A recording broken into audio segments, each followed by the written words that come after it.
hope you're doing well. Welcome back to another video. This is my 26 most anticipated books to read in 2026 with a little twist, and that is that I have incorporated the A to Z challenge within it. I literally just recorded this whole video. It was like 46 minutes long, but when I went to check it, it was in cinematic mode and the focus kept changing. It was just like, no. So I deleted all that, so I'm doing it again. I'm gonna try and do it as much as like non-stop, like I don't have to keep cutting and editing as much as I can. We shall see. But yeah, what did I say in the introduction parts? It was like it was difficult to pick this one, mostly because some letters I had a lot of books for, others I had a lot less. I haven't like fully stuck to the whole rule. I have mostly, is only really one book that doesn't really fit. I've also included books that start with the and then the letter as being part of that letter because yeah, it's my rules. Also, it is the books that I like most want to read from that letter, so maybe one that might be a little bit more applicable, but I've chosen the one that I do still most want to read because it is still the most anticipated books. Also, most of them are ones I hauled this year, and yeah, I didn't really know if I was going to continue doing the X in 20X books because 26 is a lot, like 26 is a lot, and I never complete it. A little spoiler for my upcoming video about reviewing 2025's ones, but hopefully I can. Hopefully it'll be good if I could, and I feel like I'm going to try and definitely prioritize these a lot more because the ones that I did read this year have mostly been good. And yeah, and when it came to November, when I like try to fully get to reading them, it was been one of my best months yet. So hopefully they're all 5-star jazz hand books I love. And yeah, unlike previous years, there isn't really any categories. It's just going from A to Z. And the first book for A is An Arab Melancholia by Abdel Attea, and this is translated from French by Frank Stock. I've been meaning to buy this for a long time, but I never like really found it anywhere that was like a reasonable price, but I finally did. I got it pre-owned on eBay, and I'm super excited to get to it. It is sort of like autobiographical, auto-fiction-esque, following a character that I don't think is named on the back, and he lives in Saleh near Rabat, and it's in the 1980s, a lower class teenager, and he has like a fascination with this Egyptian movie star. He is gay, and yeah, it just sounds really interesting. It's sort of about like running is the only way he can stand up to the violence that is his Morocco. It's autobiographical novel that traces the emergence of Abdel Attea's identity as an openly gay Arab man living between cultures. It spans 20 years, moving from Saleh to Paris to Cairo, and it just sounds incredible. So hopefully I love it too. And that is the A pick. For B, we have Blackouts by Justin Torres. This one has been on my TBR for a little bit now, and it just sounds so incredible. I just need to get to it. This is following Juan Gay, I believe that's how you pronounce his name. Lies dying in a room in this place called the Palace, a monumental fading institution in the deserts. He meets a young man who cares for him, someone who Juan met only once but who has haunted the edge of his life ever since, and they sort of share stories and things. And it says it's blending facts with fiction and drawing on oral histories and historical records, as well as other texts and images. Blackouts is a haunting, dreamlike rumination on memory and erasure, on the ways in which stories sustain histories. Yeah, it just sounds incredible, and like it has like pictures and sort of like blackout bits. Let me find a little picture for you. Yeah, there's one right at the start. Yeah, this one just sounds incredible. So Hopefully I love it too. For C, we have Change by Edouard Louis. This is translated from French by John Lambert. I read 3 Louis books this year. I'm all caught up to date because I read one, I believe in 2023 as well, with his works. This is his most recent, and I would very, very much like to get his new one that comes out in, I believe, February. But I shall see, because I really do need to stop hoarding so many books. But this, I think, is like a following on from his first work, The End of Eddie. And it's sort of about his like desire to change, and sort of like it says here, change my name, change my face, my skin, read, become someone else, write, change my body, change my habits, change my life, become someone. And it's about his like desire to escape his sort of like impoverished upbringing and sort of become a new person within sort of like contemporary Paris. Yeah, it just sounds incredible, and I've really, really, really enjoyed his work this year, so hopefully I do too. Yeah, I need to get to this. Then for D, we have Disappoint Me by Nicola Dinan. I believe this is the first book I hauled this year. I found it in a free little library, like literally like the week it was published, but I haven't got to it, which is a shame, so I should have. But I did read Bellies by her, and I did like it a lot. I didn't love it, but I definitely felt like she could be a 5-star author for me, so hopefully.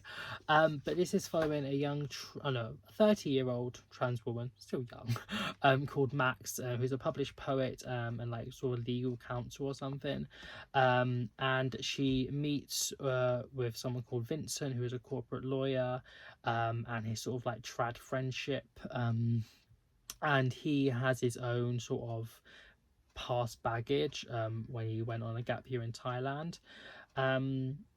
And yeah, it just explores sort of, I guess, like her sort of like contemporary trans experience, and just like other parts about their histories and stuff. It sounds really, really interesting.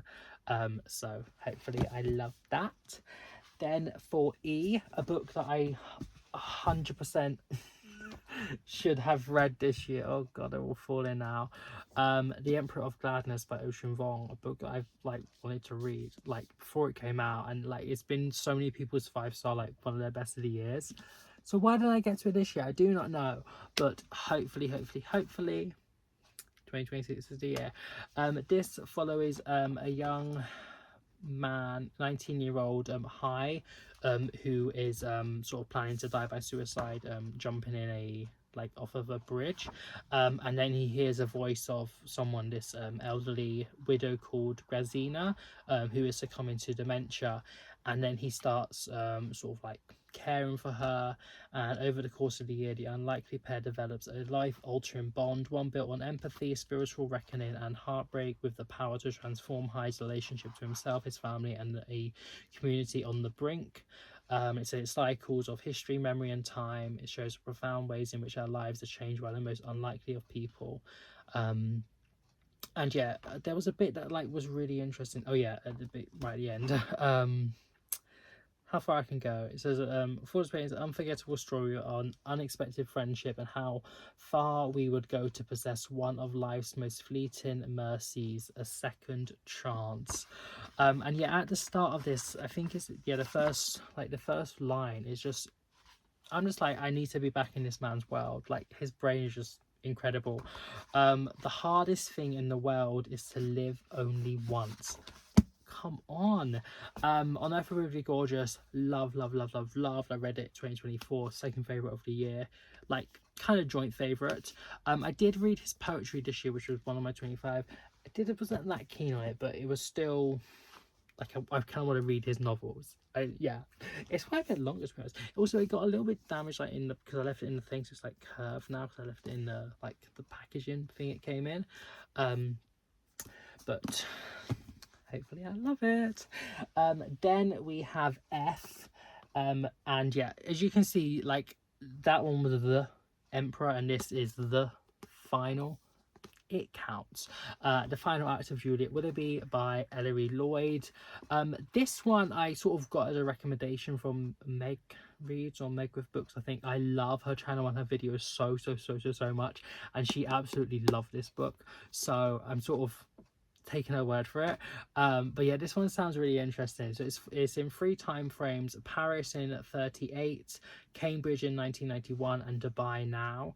And it follows the story of this heiress called Juliet Willoughby, who perishes with a married lover in an accidental studio fire, with her masterpiece called Self-Portrait as Sphinx. And then in Cambridge, 2 art history students stumbled upon proof that something sinister was at play in her death. And then now in Dubai, an art dealer is accused of the brutal murder of his oldest friend, the last surviving member of the Willoughby dynasty. And yeah, I think it's going to talk a lot about sort of how women's works get lost from history, and just sort of like centering on sort of women. Women. And yeah, I think it just sounds incredible. So excited. Then for these are all gonna fall. Let me quickly. For G, we have Gather Together in My Name by Maya Angelou. This is her second work in her autobiography series. I read I Know Why the Cage Bird Sings in November, first 5-star of the year. Absolutely loved it. It's a little spoiler for the for the 25 video, but yeah, I need to read more of her work. I need to. But this is basically following her after she's had her child at 17, I believe it was. And she's sort of unemployed, embarking on brief affairs and transient jobs in shops and nightclubs, turning to prostitution and the world of narcotics. So this is sort of like her teenage years. And yeah, I just need to read more by her. Absolutely love that woman. Then for H, we have Hold Back the Night by Jessica Moore. This is another one I think, no, I did actually get this one this year. I thought I got it earlier, but it's been on my to buy list for a while. This is following a woman called Annie. It's in, like, first of all, it starts in March 2020, and she receives a phone call that plunges her into the past. And then there's like 2 main time frames: 59 with her friend Rita, who are student nurses, and they're working like long grueling hours with a terrifying matron, and she's wondering what is happening in the hospital's hidden side wards. And then in 83, she offers a sick young man a bed for the night, a good deed that soon leads to another, but can we ever really atone? And it follows one nurse's experience through the dark history of conversion therapy and the heartbreaking betrayal of the AIDS crisis. So I'm guessing the 59 is sort of the conversion therapy wards and sort of what they were doing to young queer men at that time. And then 83 about the lack of, what's the word, like doing stuff movement during the AIDS crisis. And yeah, this one again sounds amazing. Then for I is the only book that I have brought forward from my 25 list. I did say I wasn't going to do that last year. There is so many on there that I probably could have put on as well, because there are still books I really badly want to read. But this one, I only put it on it last year, so it's only been on there for 1 year. It's only one book as well, and it's a book that most of last year I just haven't really wanted to pick up because I've had so many other things going on at the same time. They will be the same for next year as well, to be honest. But it's one that sort of my iBooks, it's the one that most fits, and the one I most want to read. And it is a book I've been anticipating to read for so long. Like before it came out, like I love this author, so it is about time I get to it. So hopefully I can. And it is Intermezzo by Sally Rooney. This follows 2 brothers, Peter, who is a Dublin lawyer in his 30s, and Ivan, a 22-year-old competitive chess player.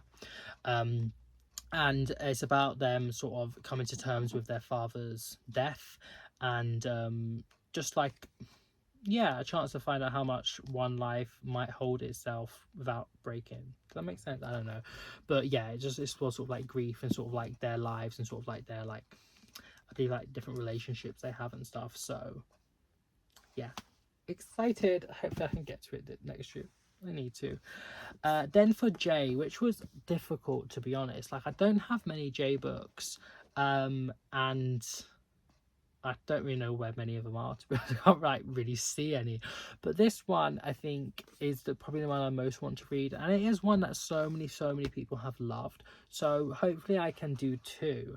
I don't really know anything about the author or sort of her friend and sort of the their relationship and like who they were, to be honest. So I would like to learn about that. And it is Just Kids by Patti Smith. It follows her and her friend Robert Mapplethorpe, who's an artist.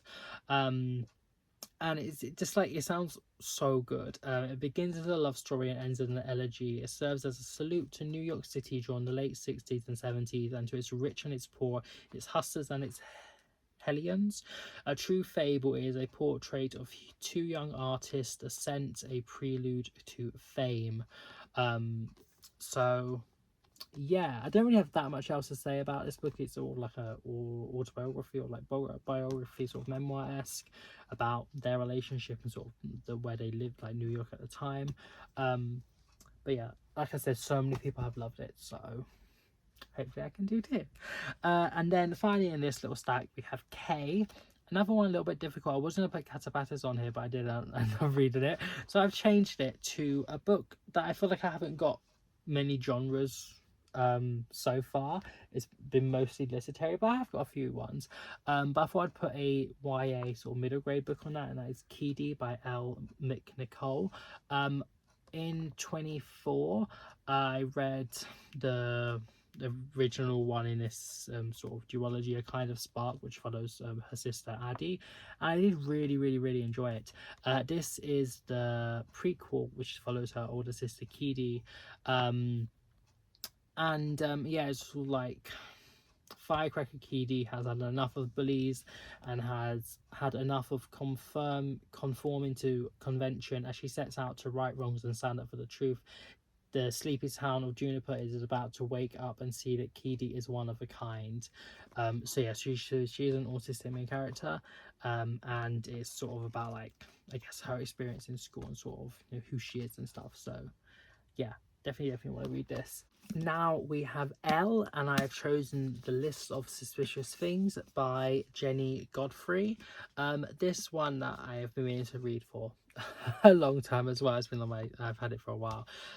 This is following Myth in 1979 in Yorkshire, and Thatcher is a prime minister, and it's sort of like downpipe jeans are in, and she's convinced that her dad wants to move south, maybe because of the murders, and leaving Yorkshire and her best friend Sharon simply won't like be an option. And all the strangers at home that started the day Miv's mum stops talking. And it sort of like follows Miv and Sharon as they're trying to uncover like who what happened to those women that were murdered and sort of like disappeared and stuff.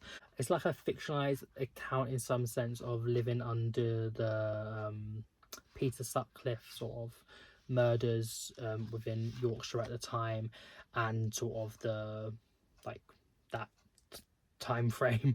And yeah, they like make a list of suspicious people, and yeah, search for truth reveals more secrets in their neighborhood, within their families, and between each other than they ever thought possible.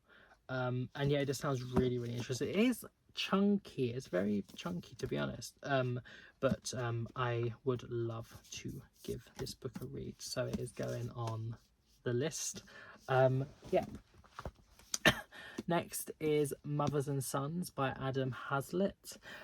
This one I got this year. That it's like, it just sounds so good.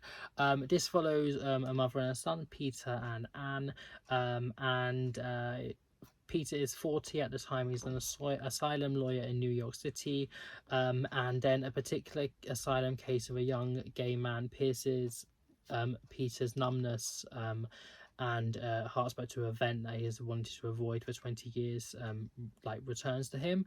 And then his mum runs a women's retreat center, and just sort of like being away from her son has sort of like impacted her, but she's like proud of the world she has built.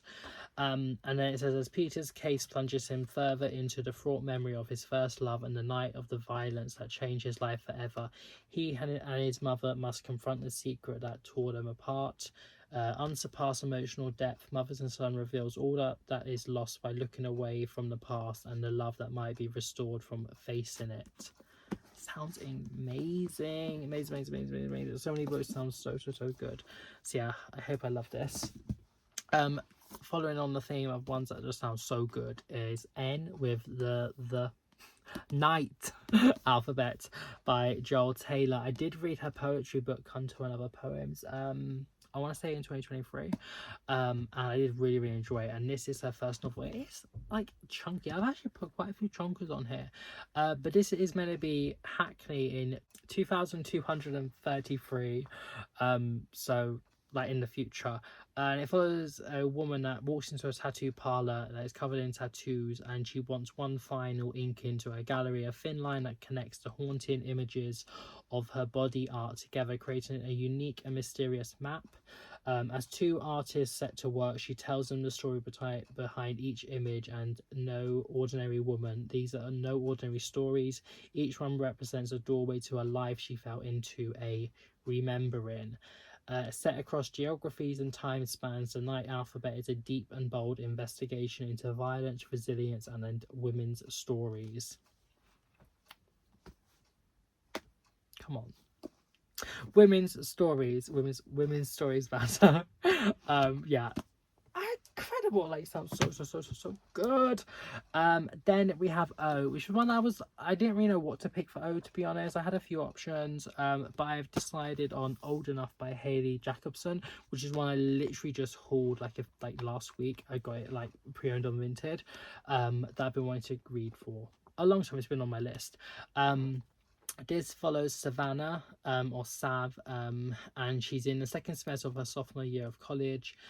She's finding her out as bisexual and is making friends with the other queers in her dorm, and she learns that her childhood friend Lizzie is engaged, and their relationship hasn't been the same since what happened between Sav and Lizzie's older Izzy or Lizzie, I think it's Izzy's older brother when she was 16, and she is forced to reckon with the trauma she thought she could put behind her.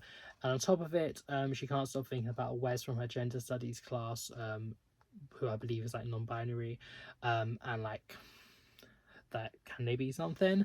Yeah, so a singularly funny, heartfelt voice, Old Enough explores queer love, community, and what it means to be a sexual assault survivor. Jacobson has written a love letter to friendship and the queer coming of age novel that most of us never had.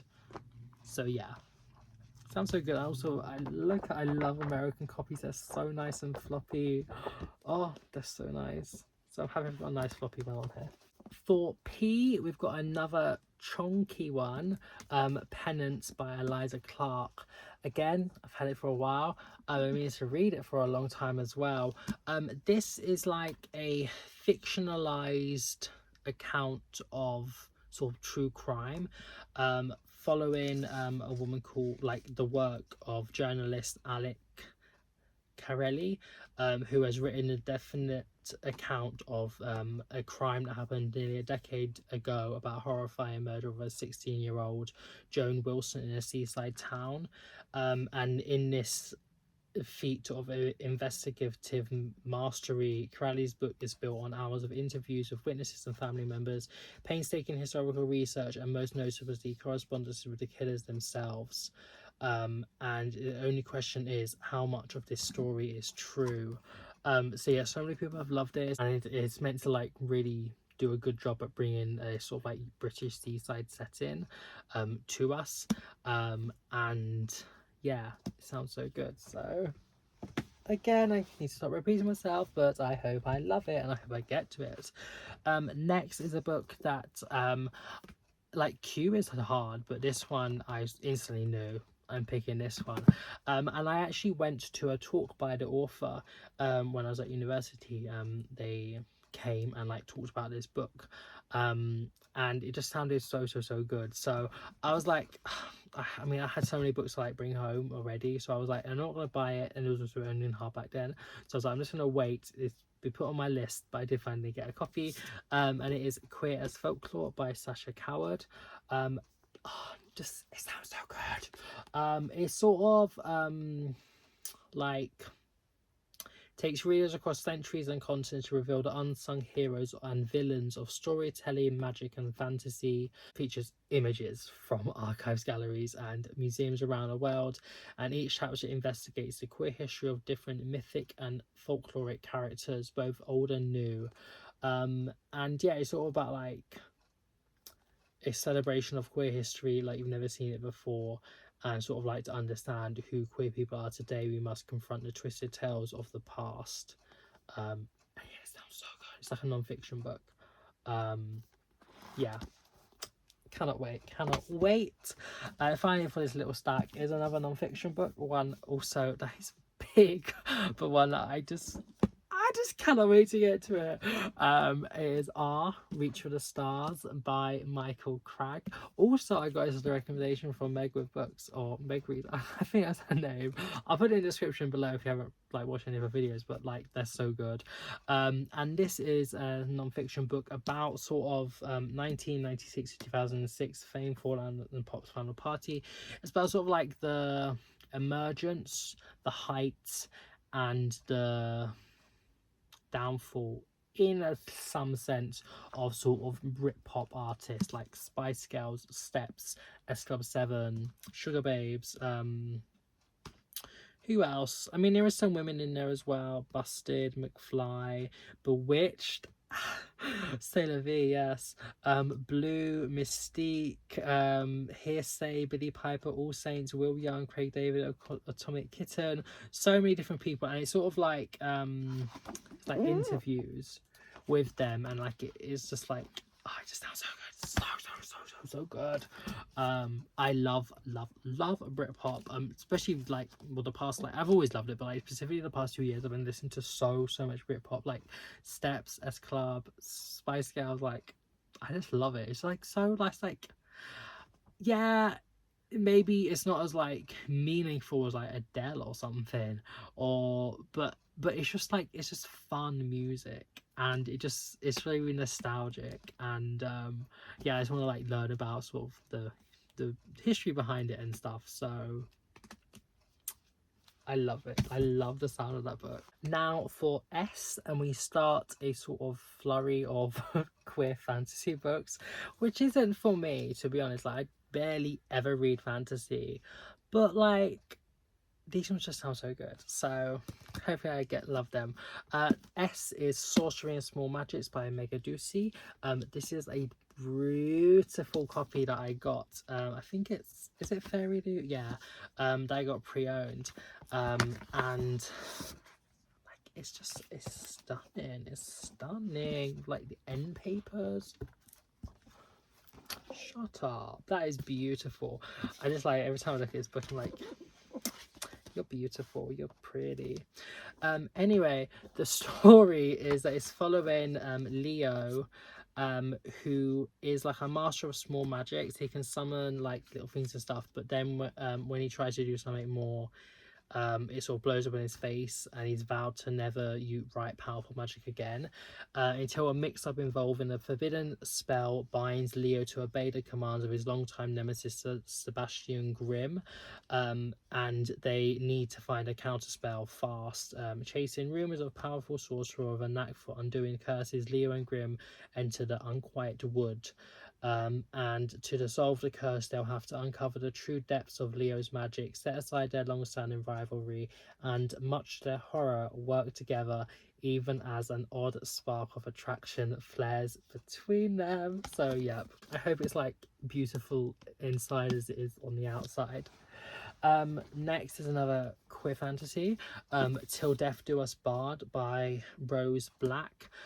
This is following Logan, who almost a year since he hung up his axe and settled down his sunshiny bard husband Pi, but Pi disappears and Logan is forced back into a world he thought he left behind. Quickly discovers that Pi has been blackmailed into stealing a powerful artifact capable of creating an undead army. And with the help of an old adversary and a ghost from his past, Logan sets out to rescue his husband. The further this quest takes him, the more secrets are uncovered. He'll need all the strength to rescue his husband, but can he save their marriage? It's a charming queer fantasy, perfect for fans of Legend of the Artes and Nettle and Bone. I've not read either of them. I do own Legend of the Artes, which I probably should read soon because I also have the prequel and I'd love to get the new one as well, to be honest. But anyway, this sounds so good. I like how pretty it is. Then another queer fantasy, Under the Whispering Door by TJ Klune. I've never read anything by him. I do own quite a few books actually, so it is about time to see if I actually do like his work or not. But this is following Wallace, who basically dies, and the Reaper sort of tells him to go to this peculiar tea shop, and the owner Hugo sort of is gonna try and help him cross over. And yeah, it says even in death he refuses to abandon his life despite spending all of it working. As Wallace grows closer to Hugo and shares jokes with his resident ghost, he wonders if he's missed something. So when he's given 1 week to pass to the other side, Wallace sets about creating a lifetime in just 7 days. It's an uplifting story about a life spent at the office and a death spent building a home. Sounds so cute, like found family and just like, yeah, I don't know, it just sounds so cute. So hopefully I love that. I actually thought this was YA. I put it on my YA shelf, but I don't think it is. So I've like filled the gap now because these books all need to go in a certain place on my bookshelf. So yeah, there we have for this little final little stack before I get to the other ones is a V. V was very hard. I don't have many V books, and yeah, I didn't really know what to pick, but I did end up picking Veronica Decides to Die by Paulo Coelho, and this is translated from Portuguese by Margaret Jal Costa. I have read The Alchemist by him, didn't particularly like it, but this one hopefully I will like more. It's following Veronica, who sort of survives an attempted suicide, and she is told, like when she wakes up, that she will only have like a few days to live, and it follows her through these intense days as she starts to question all her ideas about life. Soon she comes to realize that every second of existence is a choice we all make between living and dying. This is a moving and an uplifting song to life, one that reminds us that every moment in our lives is special and precious. So yeah, it's kind of weird that like similar themes right next to each other in the alphabet, but yeah, I do hope I enjoy this book, and I hope I do actually get to it, because I do have a few Coelho books that I haven't read. So yeah, let's see how it goes. Then another that could be considered a queer fantasy, haven't read it yet, but it may be. It is Wearing the Lion by John Wiswell, and in 2024 I read his first book, Someone Who Can Build a Nest In. So cute. Oh my god, I loved it.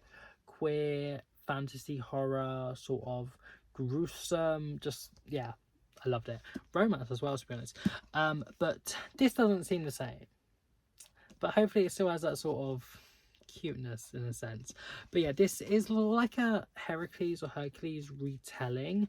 I do actually have, I think, maybe a couple now, but I haven't, like, I think I'll place it more into mythology books than like others. I haven't read a mythology book in a hot minute, but this is like following Heracles, who we sort of like know about his story, but then a story we don't know is that one of the gods drove him mad enough to slay his children, and he vows to find the immortal person responsible, and the only person he can trust is his beloved auntie Hera, goddess of family, who he was raised to revere, who'd do anything for her. But the problem is Hera is the one that was behind it all, because he is the illegitimate son of her husband Zeus, and she simply wanted to be rid of him, not to have him kill his family.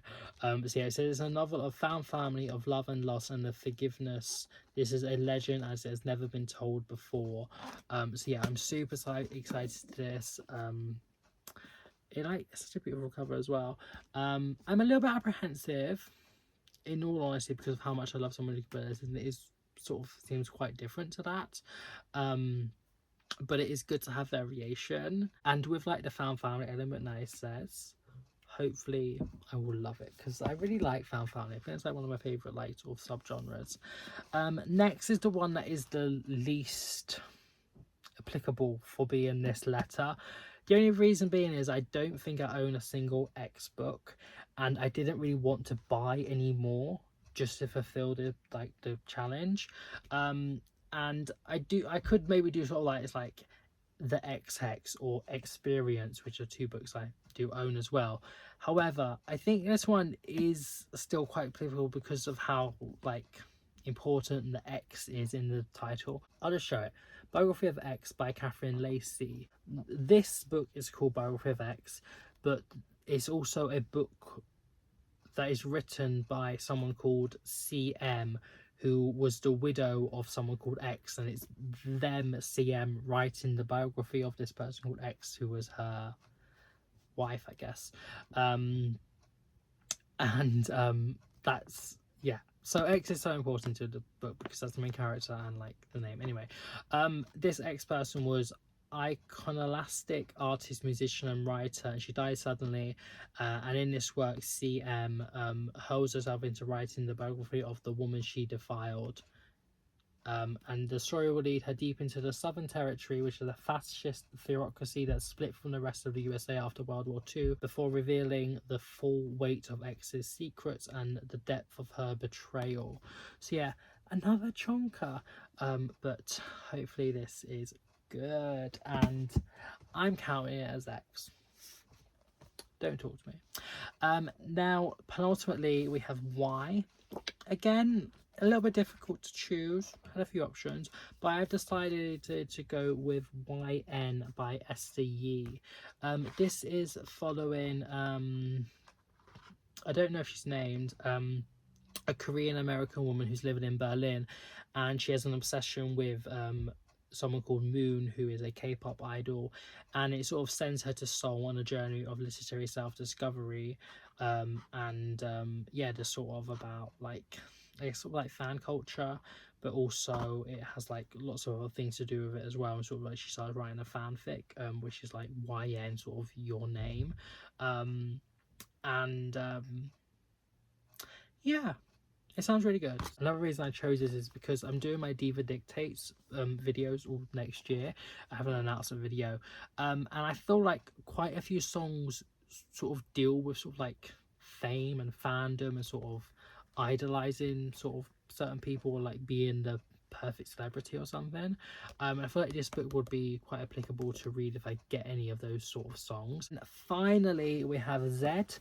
Again, very difficult because there's not many Z books, but I have decided on one that I do really badly want to read, so I'm glad it came up, and I feel like it will make me want to read it more. Zami, a new spelling of my name, a biomythography, I can't pronounce that word, I don't know if it is a word, by Andre Lord. And yeah, this is basically sort of like a memoir-esque, but it's sort of fictionalized, sort of, I guess, auto-fiction. Follows a little black girl with the eyes in 1930s Harlem, weak and half blind. She stumbles through teenage pain and loneliness, but then to happiness in friendships, work and sex, from Washington Heights to Mexico. Always changing, always strong. This is Andre Lord's story, a rapturous, life-affirming, autobiographical novel by the black lesbian mother warrior poet.